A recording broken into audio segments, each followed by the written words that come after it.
Defence की सफल तैयारी केवल त्रिशूल डिफेंस एकेडमी के साथ पाएं recorded lectures, exclusive study material, extra study notes, doubt clearing sessions और भी बहुत कुछ। डिफेंस की तैयारी होगी पूरी क्योंकि टीडीए है ना। आज ही डाउनलोड करें देश का number 1 TDA learning app. Hello friends, welcome to the online platform of Trishul Defense Academy. Here we are introducing to you the importance of economics in your exam, CDS exam. Basically the most important dilemma that student face जो कि CDS exam देते हैं वो ये कि हम science background से हैं, हम मैथ्स बैकग्राउंड से हैं, हमारे लिए कॉमर्स एक नई चीज़ है, इकोनॉमिक्स एक नई चीज़ है, तो हम कोशिश करें कि उसको स्किप कर दें। वैलिड पॉइंट है आपका, लेकिन कंपटीशन के पर्सपेक्टिव से, कंपटीशन में जो क्वेश्चंस आ रहे हैं उनके पॉइंट ऑफ व्यू से क्या आप ये गैम्बल अफोर्ड कर सकते हैं? अगर मैं आपको सीडीएस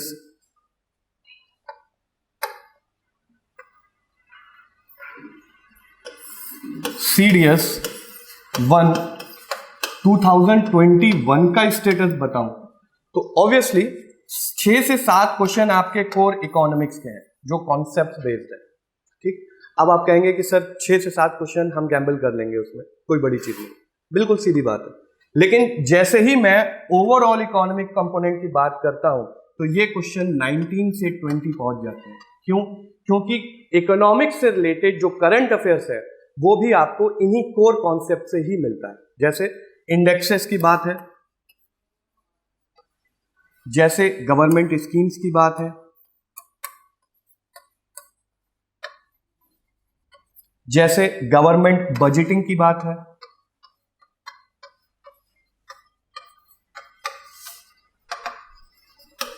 वेरियस मिनिस्ट्रीज और डिपार्टमेंट्स की फंक्शनिंग की बात है, उनके नाम, उनके डिपार्टमेंट्स, उनके मिनिस्टर्स, उनकी फंक्शनिंग, उनके द्वारा इंप्लीमेंट की गई स्कीम्स के बारे में बात है।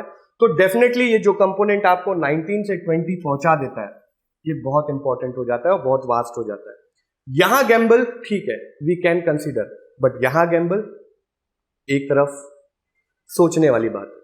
ठीक, 19 से 20 क्वेश्चंस और सिर्फ इस बेसिस पे कि मेरा बैकग्राउंड साइंस का है, वैलिड पॉइंट नहीं है। आप एक एकेडमी में ज्वाइन करते हो, आप एक कोचिंग सेंटर ज्वाइन करते हो, वहां पे आपको एक फैकल्टी, एक प्रॉपर करिकुलम प्रोवाइड किया जाता है इकोनॉमिक्स का, और वो आपको इस इकोनॉमी के पेपर में कुछ भी ऐसा जो आपको लगता है कि मुझे नहीं करना चाहिए या मैं नहीं कर पाऊंगा, वो सारी चीजें इतनी आसानी से सॉर्ट आउट की जाती हैं कि ये बहुत ही इजीली 19 से 20 क्वेश्चंस आप ग्रैब कर सकते हो।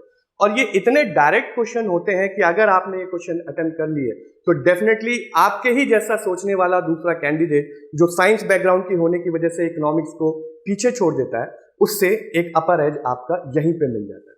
ठीक, अब बात करें कि क्या क्या क्वेश्चंस, कैसे कैसे टॉपिक्स।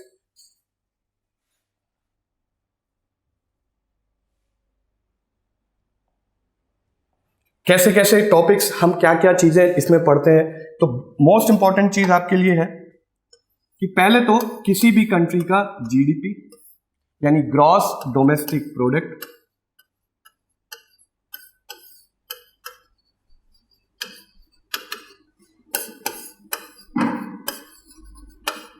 ठीक, कैसे ये ग्रॉस डोमेस्टिक प्रोडक्ट डिफरेंट है from GNP, that is your gross national product.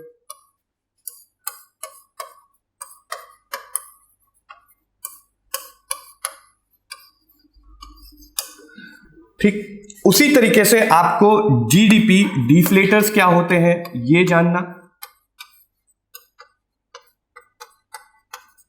Inflation क्या होता है ये जानना,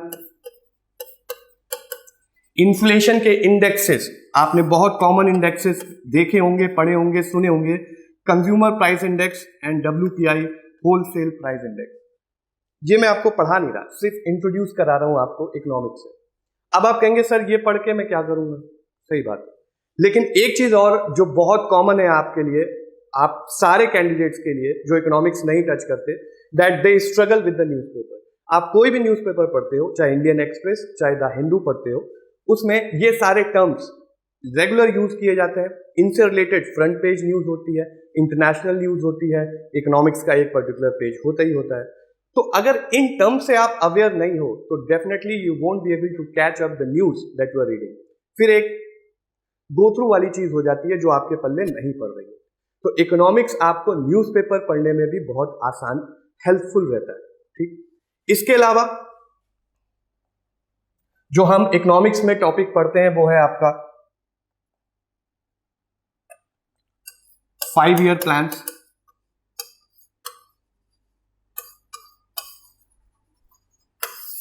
जब इंडिया इंडिपेंडेंट हुआ उस टाइम सबसे इंपॉर्टेंट चीज यही थी कि हम अपनी इकोनॉमिक डेवलपमेंट का जो प्रोसेस है वो कैसा रखें, कौन सा मॉडल एडॉप्ट करें।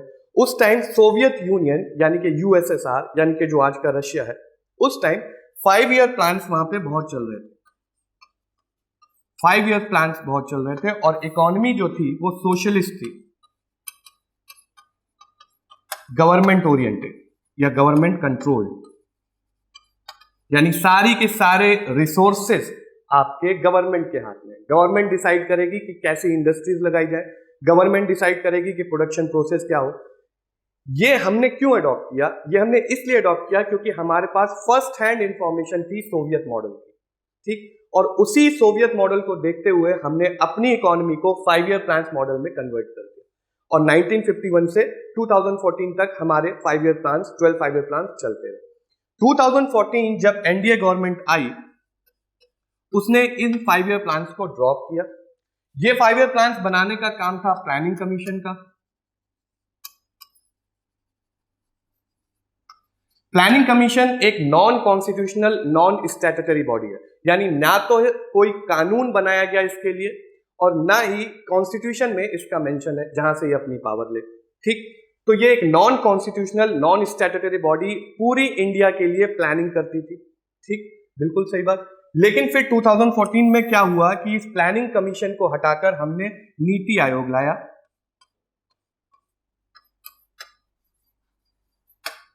ये हम सब जानते हैं, आपके एग्जाम में भी क्वेश्चन है नीति आयोग से रिलेटेड। अब आप अपने एग्जाम में रटोगे कि नीति आयोग कब इंट्रोड्यूस किया या नीति आयोग ने किस ऑर्गेनाइजेशन को रिप्लेस किया, या फिर जब हम 5 ईयर प्लान्स पढ़े तो हम पूरा फर्स्ट 5 ईयर प्लान से 12 5 ईयर प्लान तक के क्या क्या इंपॉर्टेंट फीचर्स, क्या क्या इंपॉर्टेंट फाइनेंशियल डिसीजंस लिए गए हर 5 ईयर प्लान में, उसको पढ़े और फिर प्लानिंग कमीशन का इंपॉर्टेंस पढ़े और फिर reasons for replacing this finance commission by NITI Aayog. एक बार जहां तक मेरा पर्सनल एक्सपीरियंस है इन सारे कॉम्पिटिटिव एग्जाम्स को लेके या एजुकेशन पर से को लेके, जब आप चीजें रटते हो तो वो आपको इफेक्टिव नहीं रिजल्ट देती, क्योंकि रटना हर जगह ठीक हो ये जरूरी नहीं। लेकिन अगर आपने पूरा का पूरा कॉन्सेप्ट समझ लिया तो यही रटा हुआ ज्ञान भी आपको बहुत अच्छे से समझ में आता है, क्योंकि आपको पता है कि आपको क्या रटना है, कितना रटना है और मोस्ट इंपॉर्टेंट चीज क्यों रटना है। ये बहुत जरूरी है कि अगर आप कोई चीज जानते हो या जानना चाहते हो या जान रहे हो तो सबसे इंपॉर्टेंट चीज है ना वाई। ठीक, ये वाई ही आपको आपकी क्यूरियोसिटी डेवलप करेगी और एक एग्जाम को क्लियर कराएगी। ये वाई सिर्फ और सिर्फ इकोनॉमिक्स के लिए नहीं है, ये चाहे आप कोई भी जीके का सब्जेक्ट पढ़ो जिसे आप जनरल साइंस या जनरल नॉलेज बोलते हो, चाहे फिजिक्स हो, चाहे केमिस्ट्री हो, चाहे बायोलॉजी हो, चाहे ज्योग्राफी हो, चाहे पॉलिटी हो, चाहे इकोनॉमिक्स हो, चाहे हिस्ट्री हो, हर जगह आपको इसी वाई का आंसर ढूंढना है। जब तक ये वाई का आंसर आप नहीं ढूंढते, व्हाट का आंसर आपको नहीं मिलेगा। अगर मिलेगा तो अधूरा मिलेगा, या रट लेंगे आप। रटना, जैसा मैंने अभी बोला, जरूरी नहीं हर सिचुएशन में, हर पर्सपेक्टिव ये व्हाट आपको रटा हुआ ज्ञान से अच्छा मिले। इसीलिए वाई पे फोकस करना जरूरी है, क्योंकि आप सीडीएस एग्जाम्स के लिए आए हैं। ग्रेजुएट लेवल आप ग्रेजुएशन के बाद ही सीडीएस एग्जाम देंगे, तो डेफिनेटली अगर कोई बंदा ग्रेजुएट है तो उसके लिए ये व्हाट जानना जरूरी से पहले वाई जानना जरूरी हो जाता है। और उस टाइम मैं किसी भी स्टेटस पे आपको ये रिकमेंड नहीं करता कि आप ये व्हाट रखते रहें वाई को छोड़कर। ठीक, आगे बढ़ते हैं। मोस्ट इंपॉर्टेंट चीज जो आपको न्यूज़पेपर में भी मिलती है और आपके एग्जाम में भी है वो है इन्फ्लेशन, महंगाई, प्राइस राइज। ये तीनों चीजें सेम है। महंगाई हो रही है, महंगाई क्यों हो रही है, महंगाई की वजह क्या क्या हो सकती है, महंगाई कम कैसे की जाए, बाकी इंस्टीट्यूशंस का क्या रोल है महंगाई को बढ़ाने या घटाने में, जैसे आरबीआई। आप न्यूज़पेपर में आरबीआई का रोल पढ़ते हो, कि आरबीआई ने ओपन मार्केट ऑपरेशन किया, OMO जिसे बोलते हैं, या आरबीआई ने जो अपने पॉलिसी रेट्स हैं उनको कम ज्यादा किया। पॉलिसी रेट्स यानी कि आपका रेपो रेट और रिवर्स रेपो रेट। ठीक, ये बेसिक कॉन्सेप्ट्स हैं इकोनॉमिक्स के। आपके एग्जाम की सबसे अच्छी खासियत ये है कि आपका एग्जाम आपको कॉमर्स नहीं पढ़ा रहा, आपका एग्जाम आपको इकोनॉमिक्स के डीप में नहीं ले जा रहा। आप मेनली फोकस करेंगे गवर्नमेंट फाइनेंस पे, जो कि करंट से रिलेटेड होता है। तो करंट जब आप पढ़ते हो, करंट अफेयर्स आप पढ़ते हो, करंट की न्यूज पढ़ते हो, जब आपको बेसिक कॉन्सेप्ट हल्के हल्के क्लियर होते हैं तो वो न्यूज आपके लिए ज्यादा इंटरेस्टिंग हो जाती है, और इंटरेस्टिंग के साथ साथ वो आपके एग्जाम के लिए ज्यादा इफेक्टिव हो जाती है। क्यों? क्योंकि आप आसानी से बता सकते हो कि अगर मार्केट में प्राइस राइज है या इन्फ्लेशन है तो ये पॉलिसी रेट्स बढ़ेंगे या घटेंगे। ठीक, इनके साथ एक रिलेशन होता है प्राइस राइज का और रेपो और रिवर्स रेपो रेट का। तो जब आप इस चैप्टर में, हम इन्फ्लेशन का चैप्टर कवर करेंगे, तो आप खुद देखेंगे कि 1-2 लेक्चर्स के बाद आप खुद इतने फेमिलियर हो जाएंगे इस कॉन्सेप्ट के बाद, कि इस कॉन्सेप्ट से, कि आपको अगर स्ट्रेट फॉरवर्ड कोई क्वेश्चन पूछेगा इन्फ्लेशन से रिलेटेड तो आपको ये सारे टर्म्स अपने आप दिमाग में घूमने लगेंगे, सारे कॉन्सेप्ट्स आप एक दूसरे से रिलेट करने लगोगे, और आप सीधे सीधे बता दोगे कि अगर इन्फ्लेशन है तो रेपो रेट बढ़ेगा या रेपो रेट घटेगा। उसमें आपको कभी कोई दिक्कत नहीं होगी। इससे फायदा क्या होगा? आपके एग्जाम में डायरेक्ट क्वेश्चन यही पूछा जाता है कि अगर इन्फ्लेशन है तो रेपो रेट बढ़ाएगी आरबीआई या घटाएगी आरबीआई। रेपो रेट कौन बढ़ाता है, कौन घटाता है, रेपो रेट किसकी फंक्शनिंग के अंदर आता है। अगर ये सारे क्वेश्चंस आपको डायरेक्टली इन छोटे से कॉन्सेप्ट के थ्रू समझ में आ गए तो फिर आपको रटने की जरूरत नहीं पड़ेगी, और आप खुद इकोनॉमिक्स से रिलेट कर पाओगे, इकोनॉमिक्स को अपना सब्जेक्ट बना पाओगे। और हमारी कोशिश यही रहेगी कि हम छोटे से छोटे कॉन्सेप्ट को इतनी आसानी से आपको समझाएं कि फिर आपको रटने की जरूरत नहीं पड़ेगी। ठीक, ऐसा ही एक इंपॉर्टेंट और बहुत इंटरेस्टिंग टॉपिक रहेगा आपका बैलेंस ऑफ पेमेंट का।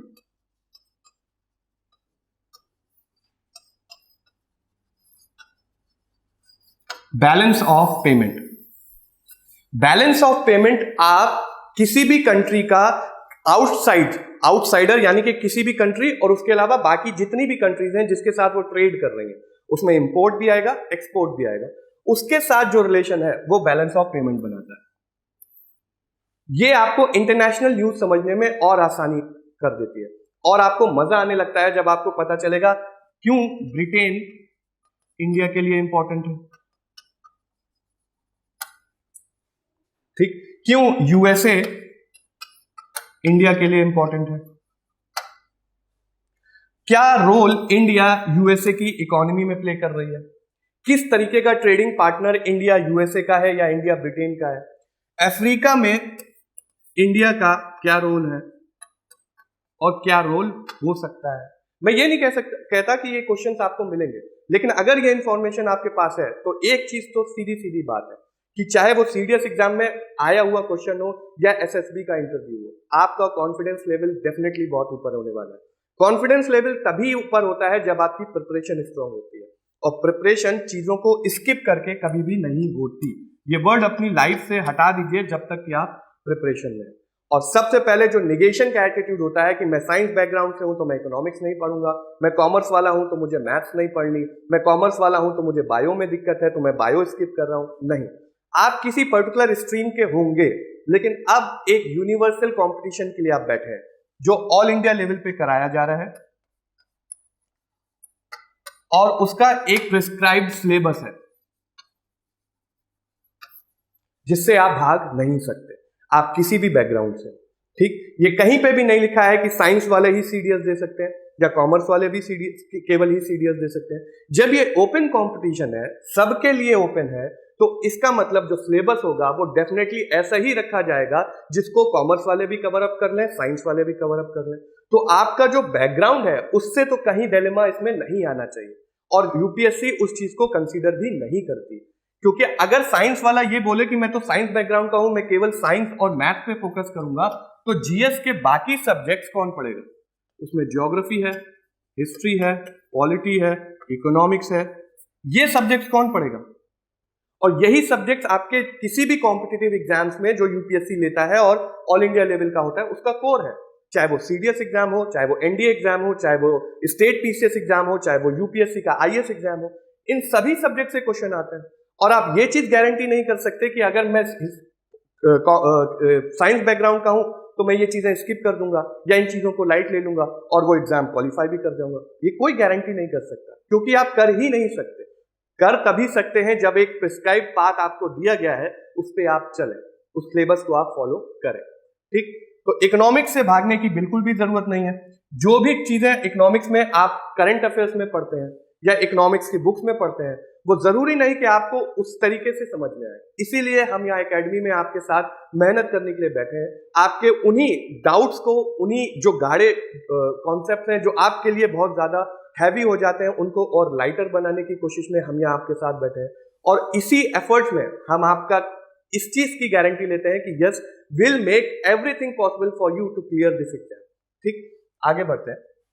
आगे बढ़ने से पहले मैं आपको एक चीज और दिखाना चाहता हूं कि अभी 2021 फरवरी का जो सीडीएस का पेपर था, जैसे मैंने बोला 6 से 7 क्वेश्चंस आपके कॉन्सेप्चुअल थे और बाकी उससे रिलेटेड करंट अफेयर्स के क्वेश्चन थे। इसका मतलब अगर आप इकोनॉमिक्स अच्छे से पढ़ते हो तो करंट अफेयर्स का कॉन्सेप्ट, करंट अफेयर्स के टॉपिक्स भी आसानी से कवर अप कर ले जाओगे। ठीक, एक बार मैं वहां पे आपको ले जाना चाहता हूं। ये वो क्वेश्चन पेपर है। पहला क्वेश्चन देखिए, टर्म सीधे सीधे लिखा हुआ है, real GDP, potential GDP, nominal GDP, real GDP, potential GDP, nominal GDP. जब आप जीडीपी का कॉन्सेप्ट पढ़ोगे तो आप ना केवल अपने क्वेश्चन पेपर में ये टर्म्स देखोगे, बल्कि आप जब न्यूज़पेपर पढ़ोगे वहां पे भी आपको same terms, real GDP, potential GDP, nominal GDP मिलेगा।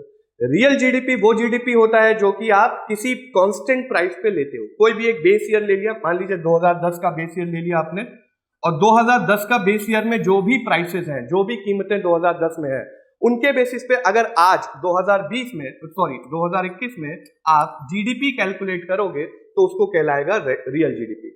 नॉमिनल जीडीपी इसका जस्ट उल्टा, 2021 में आप जीडीपी कैलकुलेट कर रहे हो और 2021 की ही प्राइसेस ले रहे हो, तो वो जीडीपी जो निकल के आएगा वो नॉमिनल जीडीपी है। सिंपल कॉन्सेप्ट है और सिंपल स्टेटमेंट में ही आपसे सवाल पूछा जाता है। बस आप कॉन्सेप्ट अपने क्लियर रखें, आपके सवाल कहीं नहीं है।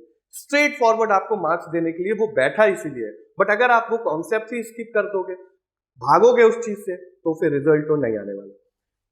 पोटेंशियल जीडीपी वो जीडीपी होती है जो कोई भी इकोनॉमी अपनी मैक्सिमम स्ट्रेंथ पे, यानी मैक्स मोस्ट इफिशिएंसी पे काम कर रही हो, वो पोटेंशियल है। जैसे मान लीजिए आपका पोटेंशियल है कि आप 8 घंटे दिन में पढ़ाई कर लेते हो, ये आपका मैक्स पोटेंशियल है। ठीक, आप 8 घंटे आराम से दिन में पढ़ाई कर सकते हो, यही पोटेंशियल जीडीपी है। इसी को बोलते हैं पोटेंशियल जीडीपी, कि कितना मैक्सिमम इफिशिएंसी के साथ कोई भी कंट्री या कोई भी इकोनॉमी अपना प्रोडक्शन गुड्स और सर्विसेज का कर सकता है। जितने भी उसके पास रिसोर्सेज हैं उसको मोस्ट इफिशिएंटली वो यूटिलाइज करके कितना मैक्सिमम प्रोडक्शन कर सकता है। इसी तरीके से जैसे आप आराम से इफिशिएंटली डेली 8 घंटे पढ़ाई कर सकते हो, तो आपका मैक्सिमम पोटेंशियल हो गया 8 घंटा। उसी तरीके से अगर कोई इकोनॉमी मैक्सिमम पोटेंशियल के साथ कुछ गुड्स और सर्विसेज प्रोड्यूस करती है तो वो हो जाएगा उसका पोटेंशियल जीडीपी। ठीक, ये टर्म बिल्कुल सीधे सीधे आपको आंसर देने के लिए ही बैठे हैं। अगर आप उस चीज से भागोगे तो फिर डेफिनेटली आप ये क्वेश्चन स्किप करके आगे बढ़ जाओगे, जबकि सीधे सीधे ये आंसर आपको देने के लिए बैठे हैं। ठीक, आगे देखते हैं। एक ये देखिए, ये बिल्कुल स्ट्रेट फॉरवर्ड क्वेश्चन है। जब आप टॉपिक पढ़ोगे तो आपको खुद ही ये चीज समझ में आएगा कि कितना सीधा सीधा क्वेश्चन था। मुझे नहीं पता आप में से कितनों ने ये क्वेश्चन अटेम्प्ट किया, बट सीधे सीधे बोल रहा है कि प्राइवेट इन्वेस्टमेंट जब बढ़ेगा अगर गवर्नमेंट एक्सपेंडिचर बढ़ेगा तो, यानी गवर्नमेंट अगर एक्सपेंडिचर बढ़ाती है, यानी गवर्नमेंट अगर किसी चीज में पैसा लगाती है, उसको देखा देखी या उससे ही फायदा उठाने के लिए प्राइवेट इन्वेस्टमेंट भी वहां पहुंच जाता है। इस चीज को क्या बोलते हैं? इस चीज को सीधे सीधे बोलते हैं क्राउडिंग इन इफेक्ट, और कुछ भी नहीं। डेफिसिट फाइनेंसिंग बिल्कुल अलग चीज है। डेफिसिट का मतलब होता है कमी। कमी का मतलब मान लीजिए आपकी एनुअल मंथली इनकम है 100 रुपीज, लेकिन आपका मंथली एक्सपेंडिचर है 110 रुपए, यानी 10 रुपए एक्स्ट्रा आ रहा है। इस 10 रुपए का जो खर्चा आपने एक्स्ट्रा किया उसको पूरा करने के लिए आप क्या करोगे? आप उसको पूरा करने के लिए बैंक के पास जाओगे, लोन लोगे या किसी घर वाले से डोमेस्टिक बोरोइंग कराओगे। या किसी दोस्त से उधार मांगोगे। तो सीधी सीधी बात है कि जब भी आप अपने खर्चे से कम कमाते हो तो एडिशनल खर्चा जितना आप करते हो उसको पूरा करने के लिए आपकी इनकम तो उतनी है नहीं, तो डेफिनेटली वो गैप भरने के लिए आप कहीं ना कहीं बोरोइंग पे जाओगे, किसी से उधार मांगोगे, और इसी को बोलते हैं डेफिसिट फाइनेंसिंग। कि कैसे वो जो कमी आई है, डेफिसिट का मतलब होता है कमी, उस कमी को कैसे फाइनेंस किया जाए, कैसे उसको उसकी भरपाई की जाए, और उसका तरीका होता है क्या, बोरोइंग। क्राउडिंग इन का बिल्कुल अपोजिट होता है। दैट मीन्स अगर गवर्नमेंट कहीं पे एक्सपेंडिचर कर रही है, उसको देखते हुए प्राइवेट इन्वेस्टमेंट भी आ रहा है। जैसे गवर्नमेंट ने कहीं पे एक हाईवे बनवाया, रूरल एरिया या सेमी अर्बन एरिया, वहां पे एक हाईवे बनवाया, आसपास कोई इकोनॉमिक अपॉर्चुनिटीज नहीं थी हाईवे से पहले, लेकिन जैसे ही हाईवे पहुंचा वहां ढाबे खुलने लगे, वहां पेट्रोल पंप्स खुलने लगे, और वहां पे छोटे छोटे किराना शॉप्स आ गई। तो ये है प्राइवेट इन्वेस्टमेंट, इसी को बोलते हैं क्राउडिंग इन। ठीक, लेकिन मान लीजिए कहीं पे गवर्नमेंट ने बहुत ज्यादा अपना ही रोल बढ़ा दिया, यानी एग्जाम्पल के तौर पर मार्केट में 100 रुपए अवेलेबल है बैंक्स, फाइनेंशियल इंस्टीट्यूशंस या प्राइवेट इन्वेस्टर्स जो कि आपको ऑफर करते हैं। ठीक, यानी कोई भी आदमी, चाहे मैं हूं या गवर्नमेंट हो या कोई और फाइनेंशियल इंस्टीट्यूशन जिसको पैसे की जरूरत हो, वो अगर मार्केट में पैसा लेने जाएगा तो उसको सिर्फ 100 रुपए ही मिलेंगे। ठीक, मान लीजिए पहले गवर्नमेंट 50 रुपए उधार लेती थी और बाकी 50 रुपए हम जैसे छोटे मोटे बिजनेसमैन के लिए अवेलेबल होता था। ठीक, लेकिन अभी गवर्नमेंट को यह लगा कि चलो हम नेशनल हाईवे बनाते हैं, तो नेशनल हाईवे में एक्स्ट्रा पैसा लगा, इसी 50 रुपए से बढ़ाकर गवर्नमेंट ने मान लीजिए 70 रुपए बोरो कर ली मार्केट से। ठीक, 70 रुपए बोरो करने का मतलब है जो हमारे जैसे छोटे मोटे बिजनेसमैन के लिए 50 रुपए अवेलेबल था, वो कट के अब अवेलेबिलिटी हो गई 30 रुपीज। ठीक, यही होता है क्राउडिंग आउट। गवर्नमेंट ने हमें क्राउड आउट कर दिया, बाहर कर दिया, गेम से बाहर कर दिया। अब हम जब ये मार्केट में 30 रुपए लेने जाएंगे तो पहले तो हमारी जितनी रिक्वायरमेंट थी उतनी रिक्वायरमेंट पूरी नहीं हो रही। दूसरी इंपॉर्टेंट चीज, क्योंकि मार्केट में अब पैसा कम अवेलेबल है और लेनदार बहुत ज्यादा है, काफी लोग मार्केट में लेने जा रहे हैं, तो डेफिनेटली जो भी ये 30 रुपए ऑफर करेगा कि लो हमसे 30 रुपए ले लो, तो क्या वो उसी इंटरेस्ट रेट पे करेगा जैसे वो पहले कर रहा था? नहीं, क्योंकि लेने वाले बहुत ज्यादा है। ठीक, डिमांड बहुत ज्यादा है, सप्लाई कम है, तो डेफिनेटली वो इंटरेस्ट रेट पे भी बढ़ा देगा। जैसे ही इंटरेस्ट रेट बढ़ेगा, बहुत सारे ऐसे छोटे छोटे बिजनेसमैन होंगे जिनकी कैपेसिटी नहीं होगी वो इंटरेस्ट रेट दे पाने की, तो वो पैसा नहीं लेंगे। जब वो पैसा नहीं लेंगे तो उनकी इकोनॉमिक एक्टिविटी अपने आप पीछे हो जाएगी, और इसी को बोलते हैं क्राउडिंग आउट। क्राउडिंग आउट, बाहर कर देना, गेम से बाहर कर देना, मार्केट से बाहर कर देना, किसी भी ऐसी इकोनॉमिक एक्टिविटी में जहां पर आप बहुत ज्यादा इन्वॉल्व हो जाते हो और बाकियों को बाहर कर देते हो। जैसे आपके ही कोचिंग में अगर एक टीचर अपॉइंट होता है पॉलिटी पढ़ाने के लिए, एक इकोनॉमिक्स पढ़ाने के लिए, और एक हिस्ट्री पढ़ाने के लिए, एक ज्योग्राफी पढ़ाने के लिए। ठीक, अभी सबके पास एक एक सब्जेक्ट है, सबके पास एक एक सब्जेक्ट पढ़ाने की अपॉर्चुनिटी है। ठीक, मान लीजिए कोई ऐसा टीचर अपॉइंट हुआ जिसने बोला कि वो पॉलिटी और इकोनॉमिक्स दोनों सब्जेक्ट पढ़ा दे। ठीक, और मान लीजिए जो पैसा पॉलिटी और इकोनॉमिक्स के अलग अलग टीचर्स को दिया जा रहा था, ये टीचर उससे कम चार्ज कर रहा है, तो डेफिनेटली जो पहले इकोनॉमिक्स पढ़ा रहा था या पहले पॉलिटी पढ़ा रहा था वो यहां से बाहर हो जाएगा, क्योंकि अब एक ही बंदा दोनों चीजें पढ़ा सकता है। इसी चीज को बोलते हैं क्राउडिंग आउट, बाहर कर देना। ठीक, और जैसे ही ये बंदा यहां से बाहर जाएगा, अगेन एक वैकेंसी खुल जाएगी पॉलिटी की या इकोनॉमिक्स की, और फिर सिस्टम बन जाएगा क्राउडिंग इन। एक के बाहर जाने से दूसरे के लिए अपॉर्चुनिटीज बंद खुल गई। जैसे ही एक आया उसने ज्यादा एरिया कवर कर लिया, दूसरे के लिए अपॉर्चुनिटीज बंद हो गई, वो है क्राउडिंग आउट। जैसे ही एक बंदा ऐसे आया जिसने ज्यादा स्पेस छोड़ दिया बाकियों के लिए और उनके लिए अपॉर्चुनिटीज बढ़ गई, वो है क्राउडिंग इन। ये सीधे सीधे स्टेटमेंट, ये डेफिनेशन ही क्राउडिंग इन की है। जैसा जब आप क्लास करोगे, जब आप क्लास में नोट्स बनाओगे, तो क्राउडिंग इन की डेफिनेशन सेम यही स्टेटमेंट आप भी अपनी कॉपी में ही लिखोगे।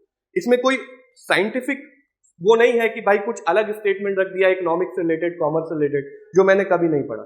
ये बिल्कुल सिंपल डेफिनेशन है क्राउडिंग इन की, इसके अलावा और कुछ भी नहीं है इसमें। ये बेसिक बुक्स में भी डेफिनेशन दी है, गूगल करोगे वहां पे भी मिलेगी, और आप जो नोट्स बनाओगे उसमें भी आपको यही स्ट्रेट फॉरवर्ड डेफिनेशन मिलेगी। मुद्दा यही है कि आपके अंदर से जो इकोनॉमिक्स या कॉमर्स का फोबिया है उसको निकालना। It doesn't matter to which background you belong. आप अगर कंपटीशन में आए हो तो प्लीज अपना ये डिलेमा पीछे रख के आओ कि मेरा बैकग्राउंड क्या है, मैंने अब तक किस फील्ड से पढ़ाई करी, क्योंकि कंपटीशन में हर सब्जेक्ट का अपना वेटेज है और हर सब्जेक्ट अब आपको कहीं ना कहीं कंट्रीब्यूट करेगा on the basis of your own efforts कि वो कितना आप एग्जाम क्लियर कर सके। आई होप कि आज का ये लेक्चर आपके अंदर से इकोनॉमिक्स का फोबिया निकालने में कहीं ना कहीं हेल्पफुल रहा हो। नेक्स्ट क्लास से हम आपको सीधे स्ट्रेट फॉरवर्ड आपके टॉपिक्स पे लेके जाएंगे, जहां हम और इंटरेस्टिंग एग्जाम्पल्स के साथ, फैक्ट्स के साथ, इकोनॉमिक्स के साथ खेलेंगे। मैं ये नहीं कह रहा हम पढ़ेंगे, विल प्ले विद इट, मैं भी और आप भी। तब तक के लिए thank you, have a good day. Defence की सफल तैयारी केवल त्रिशूल डिफेंस एकेडमी के साथ। पाएं recorded lectures, exclusive study material, extra study notes, doubt clearing sessions और भी बहुत कुछ। डिफेंस की तैयारी होगी पूरी, क्योंकि टीडीए है ना। आज ही डाउनलोड करें देश का नंबर 1 टीडीए लर्निंग ऐप।